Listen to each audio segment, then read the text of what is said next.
참 어느덧 우리 성도님들 이렇게 얼굴 뵐 때가 참 행복하네요. 늘 그랬지만 너무나 귀합니다.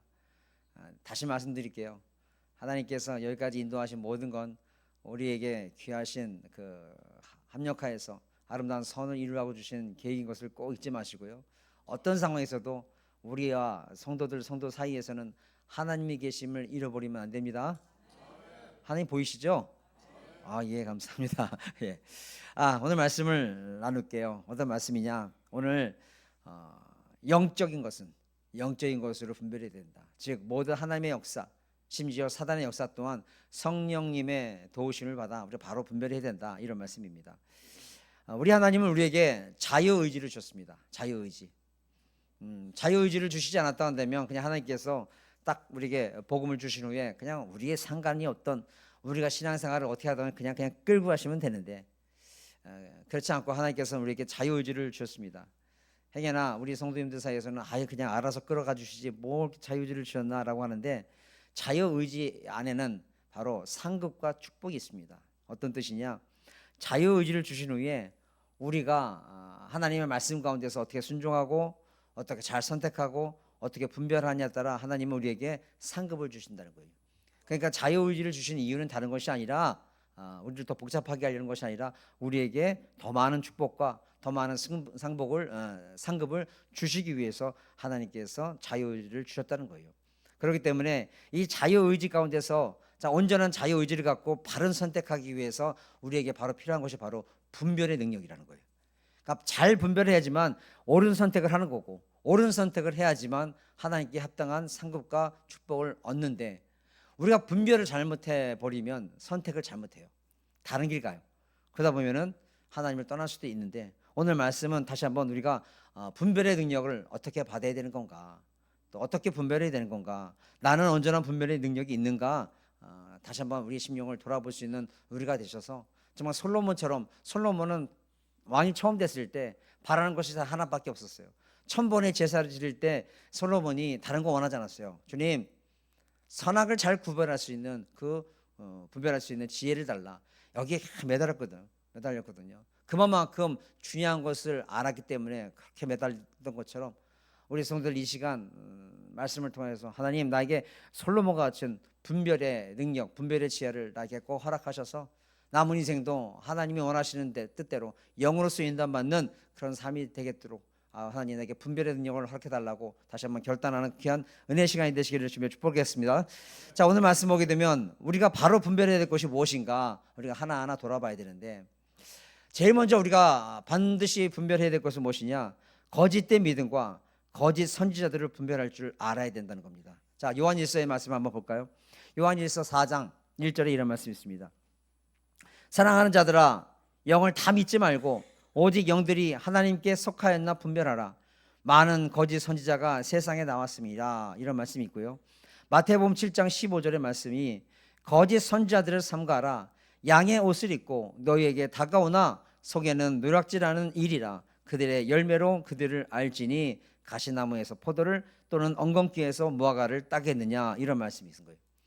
여기서 거짓 선지자라는 말씀이 나옵니다. 우리가 지금 이 세상 가운데서 이 혼탁한 세상 가운데서 제일 먼저 조심해야 될 것은 반드시 거짓 선지자를 잘 분별할 수 있어야 돼요. 즉 이단을 잘 분별할 수 있어야 돼요. 이단의 모든 역사를 보게 되면 세 가지가 반드시 공통적으로 나타납니다. 첫 번째 거짓됨, 그리고 불법, 그리고 음란입니다. 이건 신기하게도요 모든 이단들에게 공통적으로 나타나는 것이에요. 거짓된 것, 불법, 음란이라는 거예요. 이런 모든 것들을 덮기 위해서 그들은 여러 가지 핑계를 댑니다. 뭐 회개가 필요하냐, 육신의 삶이 뭐가 필요하느냐, 영으로서 거듭났으면 되는 거지, 이런 말도 안 되는 소리를 합니다. 그러나 성도는 잊지 마십시오. 우리의 모든 인생, 우리의 모든 신앙의 가장 중심되는 능력은 어디서부터 나오느냐? 성령의 능력으로 나오는 겁니다. 성령님은 거룩한 삶을 통해서 거룩한 사람한테 임한다는 것을 잊지 않기 바랍니다. 죄짓고 거짓말하고 불법 행하고 음란한 사람한테 성령님께서 역사하시는 영이 아니라는 거예요. 왜? 성령님은 거룩한 영이기 때문에 그럴 줄 믿습니다. 그래서 오늘 말씀해 보게 되면 조금 전에 우리가 나눴던 요한 1서 4장에 있는 말씀에 오직 영들이 하나님께 속하였나 분별하라. 하나님께 속하였나 분별하라는 거예요. 이 뜻이 뭡니까? 바로 말씀 안에 거하는가, 성경에 맞는 말과 행동을 하는가 반드시 분별해라. 왜냐? 아무리 그들이 진리라고 외친다 하더라도 그들의 뭐죠? 열매로 그들을 구분할 수 있다. 그들의 삶을 보면 나타난다. 아무리 진리라고 말하면 뭐하냐? 거짓말하는데. 아무리 구원받았다 말하면 뭐하느냐? 불법이 항상 넘치는데, 음란한데 무슨 그게 진리고 그것이 온전한 복음이냐? 이렇게 말씀한다는 거예요. 그러니까 너희들 분별할 때 어떤 걸 분별하느냐? 그들이 성경에 맞는 말과 행동을 하는지, 누구든 성경의 말씀과 맞지 않은 삶을 살면 성령의 열매가 보이지 않고 거룩의 열매가 보이지 않으면 거짓 선지자다, 이렇게 말씀하는 거예요. 자, 그렇다면 우리는 이런 모든 것을 다 알고 저 이단들 잘못됐어 라고 얘기를 합니다. 자, 그러면 우리 한번 삶을 돌아보시기 바랍니다. 우리 이단들을 보면서 저 거짓된 삶, 저 맨날 1만 10명 거짓이야. 맨날 법을 어겨. 자기네들만 갖고 자기네가 최고라 생각하고 다 무시하고 살아. 음란해. 그러면 우리의 삶은 어떻죠? 우리가 하나님의 이 귀한 복음을 받고 영으로서 거듭났다고 하는 우리의 입술 가운데선 진실만이 나옵니까? 세상에서 살아도 하나님이 보던 보지 않던 마음 가운데서 하나님의 법뿐만 아니라 세상의 법도 온전히 지켜가면서 그렇게 모든 상황에서 하나님께서 보신다는 마음 가운데 살아갑니까? 우리 성도님은 그런 분들이 없겠지만 저는 참 그런 말이 불편합니다. 남자친구, 여자친구, 이게 말 같지 않은 말이죠. 세상의 문화가 그래요. 음란이라는 것이 너무너무 쉬운 말이 됐어요.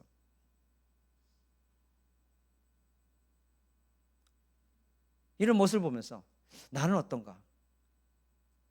꼭 외도를 하고 이런 것이 아니라 나 혼자 있을 때 내 모습은 어떤가? 내가 음란한 것을 내가 찾고 이런 모습은 아닌가? 거짓된 모습은 아닌가? 불법을 행하진 않나? 이거는 반드시 돌아볼 줄 아는 우리 되시기 바랍니다.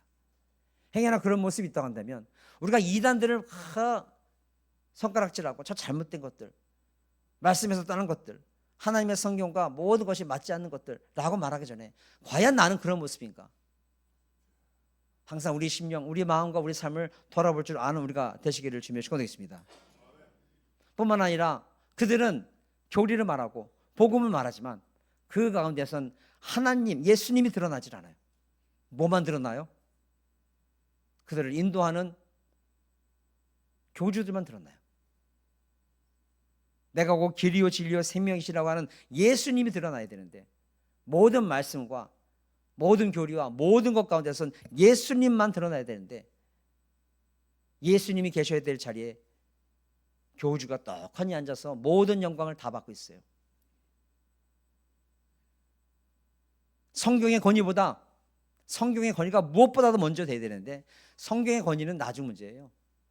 무엇이냐? 교주가 어떻게 말하나, 저 목사가 어떻게 말하나, 여기에 따라 성경이 쓰여져 있음에도 불구하고 성경은 뒷전이고 저 사람이 저렇게 말했으니까 저것이 진리야, 저것이 맞는 거야 라고 하는 것이에요. 이게 모든 이단의 공통점이에요.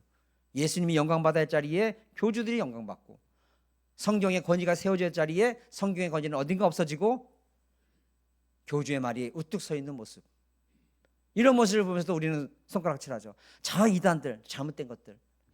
그럼 우리 삶을 돌아보시기 바랍니다. 우리 사랑하는 성도들, 우리의 삶을 살면서 하나님의 말씀이 절대적인 것이라는 것을 우리가 인정하고 살아갑니까? 그러면 우리는 그 말씀에 반드시 순종해야 돼요. 우리가 입술로서는 하나님의 성경의 말씀이 절대적이야, 주님만 영광받아야 돼 라고 하는데 우리가 말씀을 은근히 무시할 때가 많아요. 뭐 그 말씀대로 사는 건 좋은데 그렇게 살다 보면 참 힘들어. 은근히 무시할 때가 많아요. 이단들은 성경을 대놓고 무시하는데 우리는 은근히 무시해요. 우리 사랑하는 성도들, 과연 내 믿음이 거짓된 믿음인지, 정말 하나님 보시기에도 신실한 믿음인지 반드시 영안을 뜨셔서 내 심령과 내 믿음의 상태를 꼭 반드시 분별해낼 수 있는 그런 지혜로운 성도가 되시기를 주며 축원드리겠습니다. 그러므로 아름다운 교회는 정말 진정한 진리의 교회가 되기 위해서는 어떤 상황에서도 복음적 교회가 되어야 되고요. 여기 계시는 모든 성도들 잊지 마십시오. 어떤 상황에서도 성경의 말씀의 권위를 인정하시기 바랍니다. 하나님의 말씀이 최고고 이 말씀이 우리를 살리기도 하고 우리를 모든 구원으로 인도한다는 말씀이라는 것을 꼭 붙잡고 뿐만 아니라 어떤 상황에서도 예수님께만 집중하십시오. 이 교회의 주인은 우리 예수님이시고 우리는 그분의 지체가 되어서 그분이 하라면 해야 돼요. 사랑해라, 사랑하셔야 돼요. 용서해라, 용서하셔야 돼요. 섬겨라, 섬겨야 돼요. 아무리 나한테 인간적인 관계가 어그러진 관계가 있고 불편한 관계가 있어도 단에서 섬겨라. 내가 저 영을 받았으니 너도 섬겨라, 사랑해라, 용서해라. 그러면 내 마음, 내 고집, 내 신념 내려놔야 돼요. 이게 정말 하나님의 말씀이 주권이 되고 그 말씀의 권위를 인정하는 교회가 되는 것이고 예수님께만 집중하는 거고 예수님께만 영광 돌리는 교회가 될 줄로 믿습니다. 그리고 저는 강단에서 예수님의 십자가만 선포하겠습니다. 이것이 온전한 교회가 되는 거예요. 우리가 그것을 잊지 마십시오. 이단을 판단하고 정죄하고 하기 전에 과연 나는 하나님의 말씀의 권위를 완전히 인정하나. 권위를 인정한다는 뜻은 하나님의 말씀 맞아. 저 말씀은 성령으로 말미암아 역사하셔서 우리를 교훈하기에 참 좋은 말씀이야 라고 입으로써 말하는 것이 아니라 그 말씀의 권위를 인정한다는 건 다른 게 아니에요. 그 말씀대로 순종하는 거예요. 이게 그 권위를 인정하는 거예요. 예수님만 영광 받으십소서라고 하지만 어느 순간 내가 예수님 자리에 앉을 때도 참 많다는 거예요. 저는 오늘 이 말씀 가운데서 지금 드릴 말씀은 아마 지금 우리 교회 안에서는 없는 모습일 겁니다. 저는 전혀 없다고 생각합니다. 그리고 앞으로도 없을 거라고 믿습니다. 그러나 행여나 있을 수도 있기 때문에 지금 말씀드리는데 우리 선생님 그걸 잘 분별하셔야 돼요. 우리는 어떤 상황에서도 하나님의 일을 하던 어떤 헌신을 하던 봉사를 하던 이 모든 것은 하나님의 교회를 위해 더 나아 예수님을 위해서 우리 성도들 위해서 하지 나를 위해서 하지 마십시오. 나 드러내려 하지 마십시오. 절대로. 우리가요 보면요 헌신을 많이 한다고 좋은 믿음이 아니에요. 헌신을 많이 하고 열심히 교회를 하는데 그분의 삶에서 거룩의 열매가 없다, 성령의 열매가 드러나지 않는다, 그것은 온전한 헌신이 아닙니다. 제가 많은 목회 경험은 있지는 않았지만 여러분들을 만났을 때 성령의 열매가 없고 거룩의 열매가 없고 입에서는 항상 누굴 판단하는 말이 나오는데 교회 일 열심히 하는 분들 공통점이 있어요. 사람들한테 대접받기 좋아해요. 그리고 이런 말은 좀 그렇지만 때를 모으기 좋아해요. 내 주변에 사람들 모으기 좋아해요.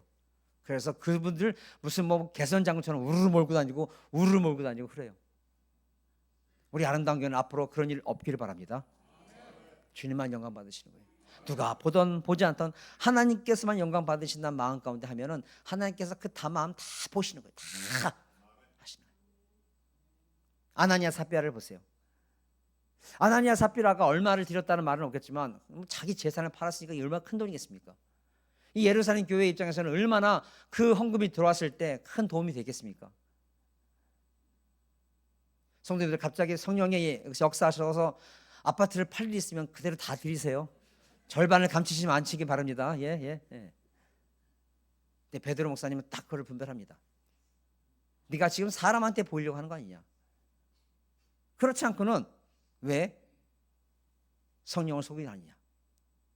네가 이거 보이려고 하니까 처음부터 보이려고 하는 마음 가운데 정말 감사하는 마음 가운데 뜨거운 마음 가운데 하나님 영광 받으시면 돼. 예수님께서 영광 받으시면 돼. 우리 성도들이 참 유익이 되면 돼. 이런 마음 가운데 드렸다고 한다면 왜 그것을 감추고 하느냐? 쉽게 말하면 경제의 이론처럼 최소한의 투자로 많은 이득을 얻기 위해서 그런 거 아니냐? 그럼 네가 이득을 얻을 정도 뭐냐? 성령의 충만이냐? 아니지 않느냐? 남들에게 야 아나니아 삽비라가 돈을 냈대, 어마만큼 냈대, 이거 받기 위한 거 아니냐? 이건 하나님 받지 않는다. 안 받는 거예요. 나중에는 어때요? 성령을 속인 것으로 그들은 저주받아서 죽지 않습니까? 사랑하는 성도들, 우리 어떤 상황에서도 여기 계시는 모든 성도님들 성령의 충만을 받으십시오. 성령의 충만을 받아 뭘 하던 간에 헌신을 하던 누굴 섬기던 봉사를 하던 성령의 열매를 맺어가면서 그렇게 합력해서 서로를 이룰 수 있는 우리가 되시기를 주며 축복합니다. 제가 늘 말씀드리죠. 하나님의 일을 하다가 하나님 잃어버리지 마십시오. 많은 분들이 하나님의 일을 하다가 하나님을 잃어버려요. 왜 그런지 아십니까? 왜 하나님 잃어버리는지 아세요? 정말 우리가 어떤 결과야 어떻게 되든 간에 과정을 보신다는 하나님을 우리가 믿으면 때로는 결과 내 마음대로 내가 원하는 대로 되지 않더라도 이것으로 인해서 다투고 누구를 정죄하고 저 사람 때문에 그래, 저 집사님 때문에 이런 말 하는 필요 없는 거예요. 하나님 다 잃어버리는 거예요. 더 서로 싸워요. 서로 싸워요. 이런 거 아니에요. 그러니까 우리 아름다운 교회 성도님들 앞으로 지금은 그런 모습이 전 일도 보이지 않습니다. 그러나 끝까지 그거 붙잡기 바랍니다. 아시겠죠? 성령님께서 역사하시는 모습이 돼야 돼요. 뿐만 아니라 내 믿음의 상태를 좀 분별할 수 있는 우리가 돼야 돼요.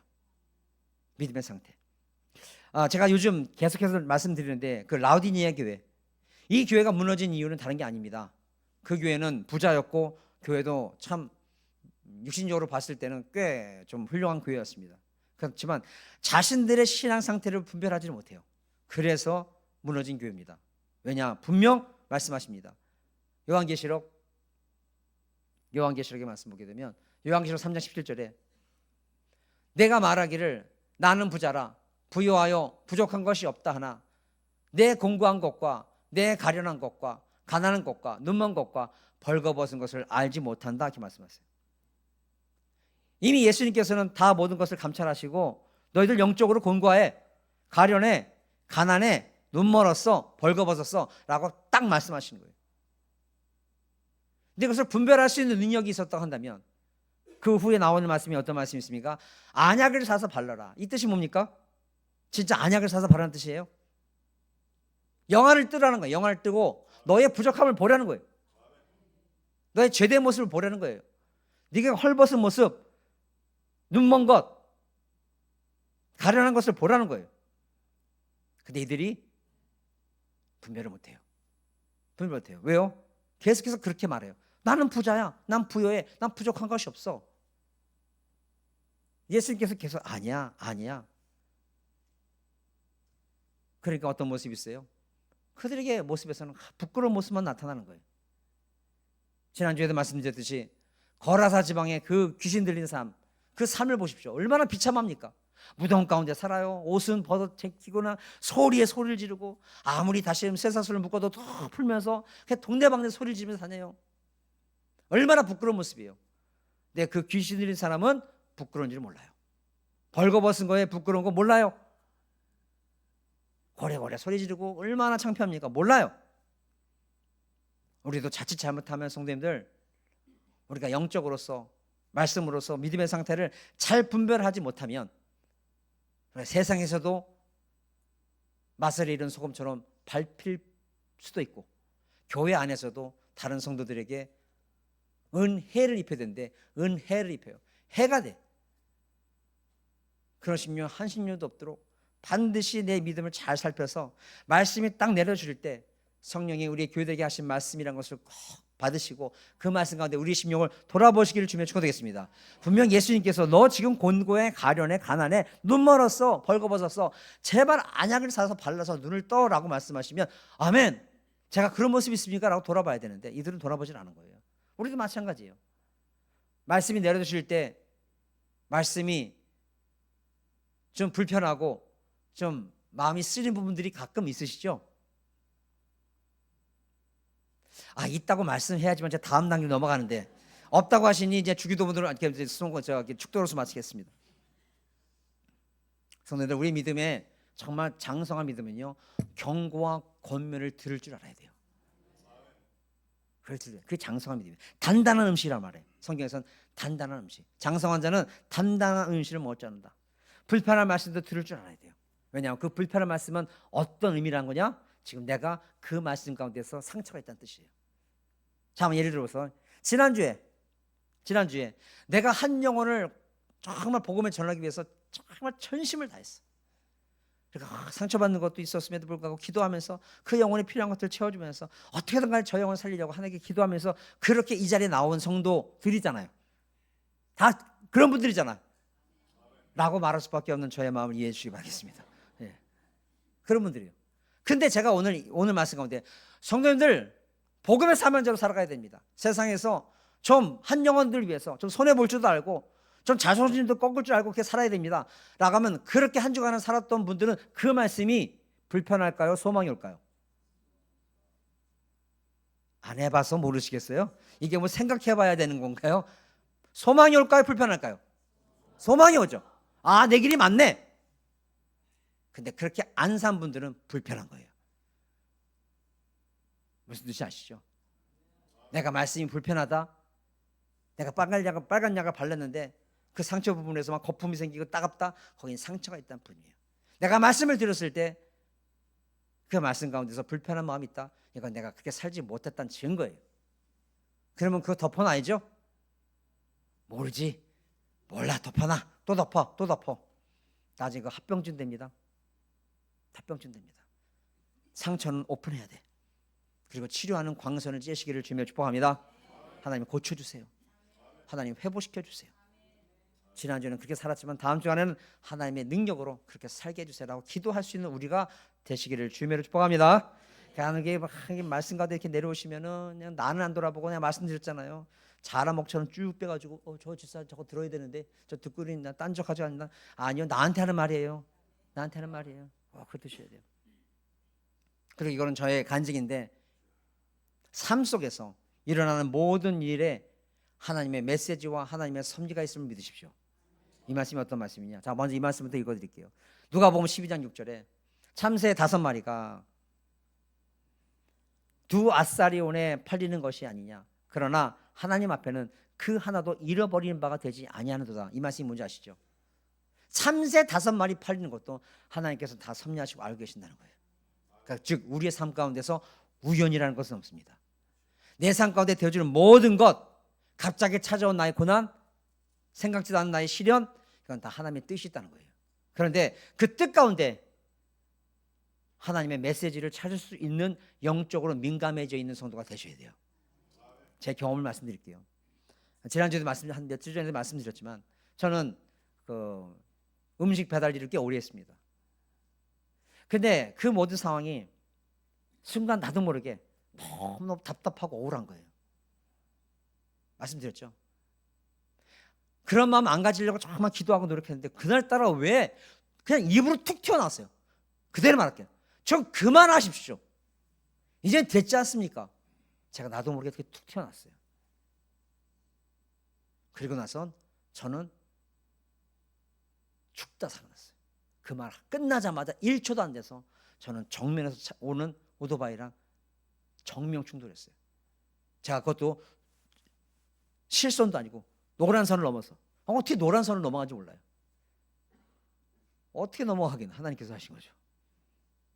저는 지금 이 왼쪽 어깨를 잘 못 씁니다. 왼쪽 어깨 못 써요. 그러니까 목사님 뭐 무거운 거 들으세요? 그럼 하지 마세요. 힘들어. 가뜩이나 집에서 우리 5살짜리인데 몸무게는 중3짜리 몸무게가 있는 우리 딸이 있기 때문에 그러면 딸내미는 맨날 아빠 보고 들었다 놨다 들었다 던져달래. 왜냐? 우리 큰아들이요, 큰오빠가 그렇게 만들어놨어요. 우리 큰애 보셨나요? 우리 아름다운 교회 성도님들 보셨잖아요. 어떻게 이렇게 모른 척 하세요? 우리 아이 민강이 어릴 때부터 보셨으면서도. 이놈은요 몸만 키웠어요. 팔뚝 하나 이만해요. 운동을 해가지고. 그러니까 지 동생을요 진짜 천장 끝에까지 던져놔요. 그렇게 어릴 때부터 이 훈련을 받은 녀석이니 저한테는 안아달라고 하면 맨날 오빠처럼 던져달래요. 그래서 던져야죠. 뚝뚝이 딸리는데 이뻐 죽겠는데 던지면요 얘가 시큰시큰해요. 그럴 때마다 전 감사해요. 하나님 감사합니다. 하나님 감사합니다. 하나님께서 그 상황을 만드셔서 비록 그때는 너무너무 힘들었고 너무너무 고통스럽지만 가족이 없기 때문에 말씀드렸잖아요. 누가 와서 이게 병수발 해줘야 되는데 아무도 없기 때문에 양쪽으로 기부스 해놨지. 진짜 강아지처럼 밥을 먹었다니까요. 음식 너무 입으로 이렇게 그렇게 그러니까 옆에 있는 아주머니가 불쌍해 보였는지 저를 먼저 먹여주시더라고요. 너무 감사했어요. 예. 그런 모든 것 가운데 야 하나님 감사하다. 하나님 감사하다. 근데 만약 이것을 우연으로 생각했다고 한다면 저는 아마 분명 화가 끝까지 났을 것 같아요. 하나님 도대체 뭐 하는 겁니까? 지금 상황도 억울하고 힘들어 죽겠는데 사고까지 만듭니까? 이게 도대체 뭐 하시는 겁니까? 이렇게 되는 거예요. 근데 여기에 하나님 나에게 원망하지 말아라, 불평하지 말아라, 내가 다 때가 되면 높일 때가 됐다, 그런 마음을 주는 거예요. 원망하지 말아라, 죄짓지 말아라, 입으로서 범죄하지 말아라. 지금은 내가 오토바이 3개 난 걸로 사고 나지만 오토바이가 3조각이 났거든요. 앞에 중간 아예 끝까지 완전 오토바이가 3조각이 났어요. 제가 살았잖아요. 이게 100% 죽는 겁니다. 살아있어요. 내가 지금은 이걸로 끝나는데 너 한 번만 더 뻥긋하면 다음엔 덤프 트럭이다. 내가 그걸 타고 오더라고요. 하루를 벌면 한 25만 원에서 30만 원을 벌었어요. 그런데 보험회사에서 쳐주는 건 하루에 5만 원 쳐줘요. 왜냐하면 이게 이런 오토바이 하는 사람들은 이게 없잖아요. 뭐 등록된 게 없잖아요. 세금 계산 이게 없으니까 그냥 5만 원을 치더라고요. 그러니까 저한테 한 20만 원이 손해 보니까 하루에도 빨리 일을 해야 되고 또 돈독이 오른 게 아니라 말씀드렸잖아요. 저는 빨리 돈을 모아서 개척해야 된다는 마음이 있었기 때문에 돈을 참 악착같이 모았거든요. 그러니까 그 한 3주 거의 3주 넘죠. 3주 정도 병원에 있는 동안에 몸이 안달이 나는 거예요. 손해 보는 돈이 너무 많은 거예요. 그러니까 제가 이것을 우연으로 봤다고 한다면 얼마나 화가 났겠습니까? 근데 이것이 하나님의 메시지로 들리고 아까 말씀드렸듯이 이번에는 오토바이지만 다음에는 정말 더 크게 됐다. 이것이 들려지니까 하나님 감사합니다. 다시는 내 입에 원망하지 않겠습니다. 다시는 내가 입으로 범죄하지 않겠습니다라고 결단한 거예요. 지금도 저는 어떤 상황에서도 원망하지 않습니다. 어떤 상황에서도 불만을 토로하지 않습니다. 마음으로도 안 합니다. 왜? 하나님께서는 마음으로도 다 읽고 계시기 때문에, 듣고 계시기 때문에. 이런 거예요. 사랑하는 성도들, 만약 우리 삶 가운데 갑자기 기대하지 않은 어려움이 생깁니까? 예상치 않은 고난이 있습니까? 예기치 않은 일들이 생겼습니까? 이거 우연이라 생각하지 마십시오. 우연이라 생각한과 동시에 우리는 우라가침이고 화가 나요. 왜 나한테 이런 일이 있지? 이럴 때 하나님께 물으십시오. 조용한 시간을 두고 하나님께 조용히 물으세요. 하나님, 이 문제를 통해서 하나님께서 나에게 무엇을 말씀하시고 무엇을 가르쳐 주실지를 나에게 알려주십시오 라고 하면 저는 분명 말씀드리는데 성령님께서 말씀하십니다. 저는 확신합니다. 그런데 사람들이 그걸 무시해요. 많은 사람들이 무시해요. 이게 문제가 되는 거예요. 그걸 왜 무시하냐고요. 성령을 소멸시키면 안 돼요. 성령님께서 우리를 더 온전한 사람으로 만들기 위해서 회개로 이끌고 또 더 회개, 그러니까 쉽게 말하면 믿음이 없으면 원망이 생기는데 믿음이 생기게 되면 원망이 아니라 회개가 일어나고 감사가 생기고 더 믿음이 성장하는 계기가 되는데 믿음이 없고 원망과 불평만 있으면 죄를 짓는 거예요.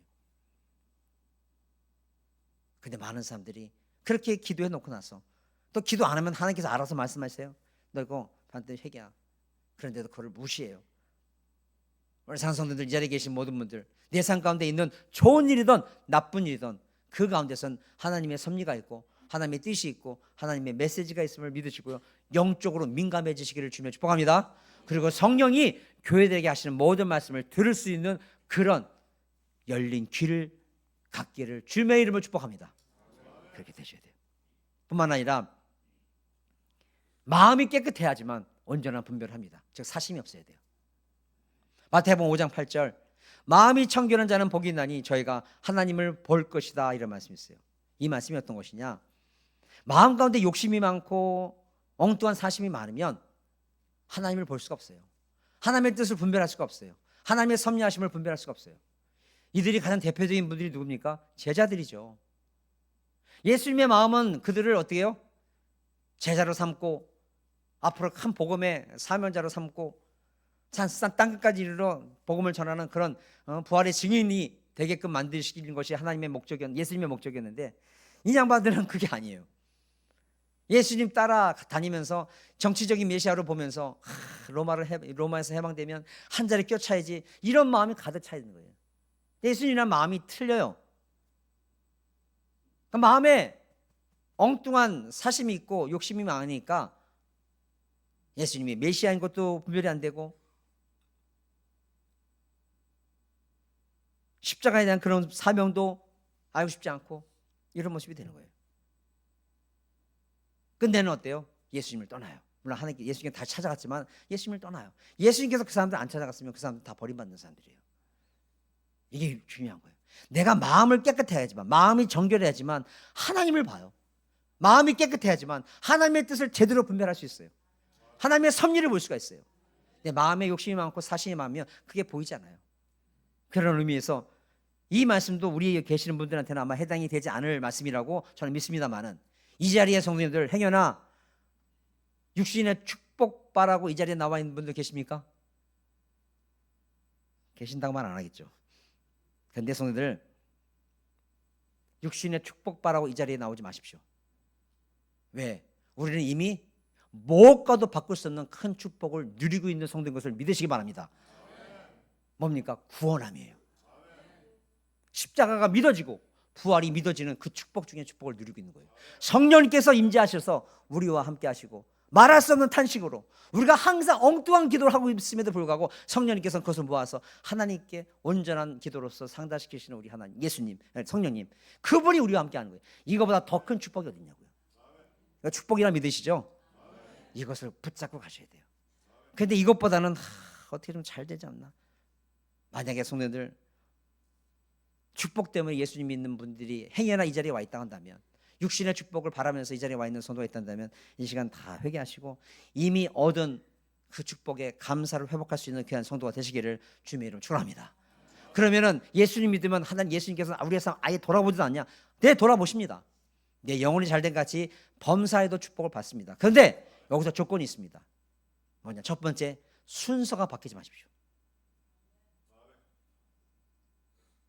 먼저 그의 나라와 의를 구하십시오. 그러면 우리에게 필요한 것들을 하나님께서 채워주십니다.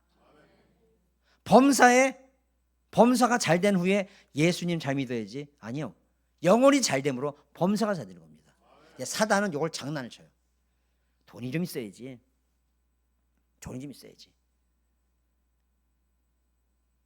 그러니까 예수님께서 광야에서 시험당할 때 사단이 뭐라 말합니까? 너 저 돌을 떡으로 만들 수 있는 능력 있잖아. 일단은 해놓고 보자. 먹고 나서 보자. 예수님께서 정확히 말씀해요. 사람이 떡으로 사는 것이 아니라 하나님의 말씀으로 사는 거다. 분별이 돼야 돼요. 분별이 돼야 돼. 사단이 이걸 장난쳐요. 좀 쉽게 말하면 일이 잘 된 다음에 열심히 믿으면 되지. 요 문제 해결된 다음에 열심히 믿으면 되지. 아니요. 그런 분도 못 봤어요. 못 봤어요. 야, 공부가 문제야. 공부 잘한 다음에 나중에 대학 가서 훌륭해진 다음에 그 다음에 돈 많이 벌어서 장로 돼. 장로 된 애를 못 봤어. 저는요, 지금까지. 그렇게 해서 어릴 때부터 믿음을 심어줘야 돼요. 하나님 먼저, 말씀 먼저. 그런 아들이 커서도 하나님 자들을 믿고 그런 아들이 하나님의 복을 누리며 살아요. 그래서 아멘 소리가 적은 이유가 뭘까? 뿐만 아니라 축복의 양, 믿음의 분량대로 주신다는 거 믿으시죠? 자, 먼저 이 말씀 한번 보겠습니다. 시편 128편 1절. 여호와를 경외하며 그의 길을 걷는 자마다 복이 있도다. 내가 내 손이 수고한 대로 먹을 것이다. 내가 복되고 형통하리로다. 내 집 안방에 있는 내 아내는 결실한 포도나무 같으며 내 식탁에 둘러앉은 자식들은 어린 감람나무 같으니라. 여호와를 경외하는 자는 이같이 복을 얻으리라. 아멘. 하나님께서 주시는 복에 대해서 정확하게 나와 있어요. 하나님 월 3,000원 벌게 해주시고 적어도 빚 없게 해주시고, 이게 아니라는 거죠. 그것이 축복의 양이 아니라 내 믿음에 맞게끔 내가 내 손에 수고한 만큼 먹을 것이다. 내가 너를 한 달에 2천만 원, 3천만 원 못 벌게 하겠냐? 하지만 그걸로 인해서 너희들이 변질될 거라면 나는 안 준다. 우리 성도님들, 지금 하나님께서 허락하신 거 누리면서 감사하면서 구원받는 게 맞죠? 우리 하나님께서는 우리를 더 크게도 하실 수 있지만 우리의 믿음의 분량대로 지금 허락해 주신 것에 감사하고 계시죠? 예, 그 믿음이 진짜 믿음이에요. 그리고 범사에 축복 주신다고 했는데 범사에 축복이 돈이다라는 것이 어디에 성경에 있어요? 우리가 만든 거지. 여기는 뭐라 나와 말입니까? 내 집 안방에 있는 네 아내가 축복이다. 건강한 네 자식이 축복이다. 여기 계시는 분들 중에는요, 그런 분들 많이 있어요. 이미 내가 얻은 축복이 참 많은데 우리 가족이 다 구원받아 이게 주님 전에 나와서 예배하시는 거 축복 중에 축복입니다. 이거 무릎 쳐야 돼요. 하나님 너무 감사합니다. 내 자녀가 참 하나님 은혜 안에서 살면서 그렇게 아름다운 가정을 이루는 거 보는 거 정말 축복입니다. 저는 우리 아이들 위해서 항상 기도해요. 아침마다 하나님 우리 민간인 성공하게 하나님 써주세요. 끝. 써주세요. 끝. 뭐 어떻게 제가 바랄 거 없어요. 왜? 하나님의 계획이 있는데 뭘 제가 거기다 감나라 대추나라 말이에요. 그냥 하나님 써주세요. 하나님이 써주시면 알아서 걔네들 영육간의 삶을 하나님께 지켜줄 걸 믿기 때문에 하나님 그냥 써주세요. 우리 성도들 마찬가지예요. 내 자녀가 하나님의 사역에 사용될 수 있다는 것 축복입니다. 오늘 말씀 가운데서 내 집 안에 방에 있는 아내 절실한 포도나무 같은 것이며 내 식탁에 둘러있는 너희 자식들이 너희 감람나무 같은 것이다. 여호와를 경외하는 자가 이같이 복을 받으리라. 이 모든 것을 하나님께서 허락해 주신 것에 감사할 때 돈이 있어야 돼, 뭐 형통해야 돼, 기도하니까 나야 돼, 이것이 하나님의 축복이야. 물론 그것도 하나님의 축복입니다만 그것만 국한시켜주지 마시고 이미 얻은 축복에 감사하시고 우리 가족을 하나님께서 복음으로 하나 되게 하신 것도 감사하시고 감사할 게 얼마나 많은 거예요. 그리고 지천거리에 아름다운 교회를 허락하신 것도 감사하고 아이고 감사합니다. 아멘 하신 분들 다 하남시에 오신 분들이잖아. 자 이제는요, 자 그렇다면 우리가 이런 영적 분별력을 얻기 위해서 어떻게 해야 될까요? 첫 번째 성도들 오늘 말씀에 영적인 것은 영적으로 분별한다. 아멘. 성령 받으십시오. 성령 충만 받으십시오. 다시 말씀드릴게요. 성령 받는 거 어려워요? 힘들어요? 쉽습니다. 그런데 왜 우리가 성령 충만 받지 못한 이유 말씀드렸죠. 내 안에 내가 너무도 많아. 내 속엔 내가 너무도 많아. 욕심도 많고 교만도 많고 경험도 많고 판단도 많고 신념도 많고 고집도 많고. 그러니까 성령님께서 온전히 역사할 수 있는 기회가 없는 거예요. 그 남아있는 찌꺼기를 성경에서 뭐라고 말해요? 육신의 소욕. 육신의 소욕이 성령을 거스르고 성령의 소욕이 육신을. 성령님은 끌고 가려고 하는데 내가 교만해, 내가 경험이 많아, 내가 그러니까 만족하지가 못해. 그러니까 어때요? 내가 이루고자 하는 것을 이루지 못한다 그래요. 우리 사랑하는 성도들 정말 영으로서 인도함 받는 삶을 사시길 원합니다. 그렇죠? 그러면 내 안에 있는 악한 것들은 다 내려보내십시오. 고집, 신념, 경험 내려보내십시오. 그리고 이 시간 다시 한번 성령의 충만함을 구하십시오. 그러면 그 자리에 성령의 충만함이 부어주셔서 우리가 뭘 생각하든, 그러니까 성령님께서는 어떤 일을 하세요? 모든 진리를 생각나게 하시고 가르치시는 분이에요. 그 성령의 은혜로 말미암아 무엇이 하나님의 뜻인지 무엇이 유혹인지를 잘 분별할 수 있는, 내 신앙이 이게 옳은지 옳지 않은지 그것을 분별할 수 있는 은혜를 주실 줄로 믿습니다. 성령 충만 받기 위해서 내 안에 있는 나쁜 것들 다 내보내세요. 필요 없어요. 그거 구원받는데 일도 도움 안 돼요. 일도 도움 안 돼요. 두 번째는 성도들 말씀을 주야로 묵상하십시오. 말씀을 주야로 묵상하십시오. 우리 성도들 말씀 시간 날 때마다 보고 계시죠? 예, 보고 계시죠. 제가 지난번에도 우스갯소리를 말씀드렸는데 엄마가 성령 가방을 저 식탁 위에 올려놓으니까 어린이는 딸이 물어봅니다. 엄마 저 식탁에 있는 가방이 뭐야? 저건 정말 두렵고 떨리는 하나님의 말씀이야 라고 하니까 그 딸이 뭐라 그랬죠? 정말 두렵고 떨려서 건들질 않는구나 그렇게 말했대잖아요. 두렵고 떨리는 말씀이 아니까 이거 아니요. 선들 기억하실 겁니다. 제가 가패와 진패를 구분하는 방법 말씀드렸죠. 진짜 화폐, 진짜 돈을 감별해내는 분들이 특별한 기술이 있는 게 아니랍니다. 뭔지 아시죠? 말씀드렸죠. 잘 때도 주머니에서 계속 진짜 돈을 만지는 거예요. 가짜가 아니라 진짜 돈을 만지는 거예요. 5,000원짜리, 만원짜리, 5만원짜리 계속 만지는 거예요. 잘 때도, 밥 먹을 때도, 운전할 때도 계속 만져. 계속 진짜를 만지니까 가짜를 딱 만지면 이거 가짜라는 걸 바로 안 되는 거예요. 그런데 우리가 잊지 마십시오. 우리가 말씀 가운데서 가까이 하고 말씀 가운데 충만케 됐을 때 가짜가 들어올 때 바로 분별할 수가 있는 거예요. 이거 이단이다, 이거 유혹이다, 이거 사단의 역사다, 바로 분별할 수가 있는 거예요. 말씀에 멀어져 있으니까 이게 유혹인지 이게 하나님의 뜻인지 내가 잘 판단하고 있는 것인지 이거 구분을 못하는 거예요. 사랑하는 성도들, 말씀 가까이 하십시오. 말씀 가까이 하셔서 그 말씀을 통해서 계속 진짜인 것을 계속 내 심령 가운데서 만지고 체험하고, 그럴 때 사단의 역사, 유혹의 역사 왔을 때 바로 분별하시는 것처럼 말씀의 기준을 온전히 갖고 유혹이 흔들지 않고 승리하는 우리가 되시기를 주며 축원드리겠습니다. 마지막으로 성도들 기도하십시오. 야고보서 1장 5절, 너희 중에 누구든지 지혜가 부족하거든 모든 사람에게 후히 주시고 꾸짖지 아니하시는 하나님께 구하라, 그리하면 주시리라. 아멘. 솔로몬이 지혜의 그 주의한 것을 너무나 잘합니다. 그래서 솔로몬이 열왕기상 3장 9절에 뭐라고 기도합니까? 선악을 분별할 수 있는 지혜를 주십시오라고 기도합니다. 성도들, 정말 우리가 지혜를 얻기로 한다면 기도하십시오. 기도하십시오. 기도하셔야 돼요. 너무 바빠서 기도 못해요. 아이, 거짓말이에요. 다니엘은요 하루에 3번씩 기도했죠.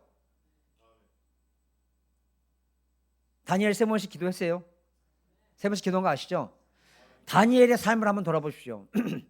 다니엘이 어때요? 120개의 그 도, 쉽게 말하면 도죠. 경기도, 양평구. 좁게 말할게요. 지역구로 말할게요. 120개의 지역구를 3명의 총리가 나눠서 관리하게 했겠어요. 그러니까 결과적으로 한 총리당 40개의 지역구예요. 49의 지역구를 혼자 관리했어요. 바빴을까요? 여유로웠을까요? 바빴을까요? 시간이 남아 돌았을까요? 바빴죠. 그럼에도 불구하고 하루에 3번씩 기도합니다. 저는 바빠서 기도 못한다, 핑계예요. 지난주도 무시로 기도하는 그런 삶을 살아오셨죠? 예. 다음 주간에는 제가 다시 한번 여쭤볼 때 여기 있는 모든 성도들이 정말 목소리가 터져라 아멘할 수 있는 우리가 되시기 바랍니다. 수시로 기도하십시오. 주님 지혜를 주십시오. 지혜를 주십시오. 그러니까 제가 참 새벽에 나오는 분들을 참 귀하게 여기는 게, 또 오해하지 마십시오. 뭐 새벽에 나오기 때문에 믿음이 무조건 좋다, 그런 의미가 아니라는 거예요. 새벽에 나오는 분들의 모든 목표는 단 하나예요. 오늘 하루도 세상의 유혹에 흔들리지 않고 바로 분별하면서 승리하는 삶을 살게 하나님 도와주세요. 이런 마음으로 나오는 거 아니겠습니까? 그러니까 기도를 하는 거예요. 그냥 기도하는 거예요. 그래서 내려오시는 그 말씀, 푯대 말씀 붙잡고 또 기도하면서 성령의 도우심을 구하면서 새벽에 나오는 거예요.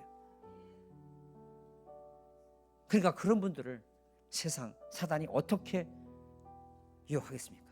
사랑하는 성도들, 이쯤 되면 눈치챘죠? 새벽에 나오십시오.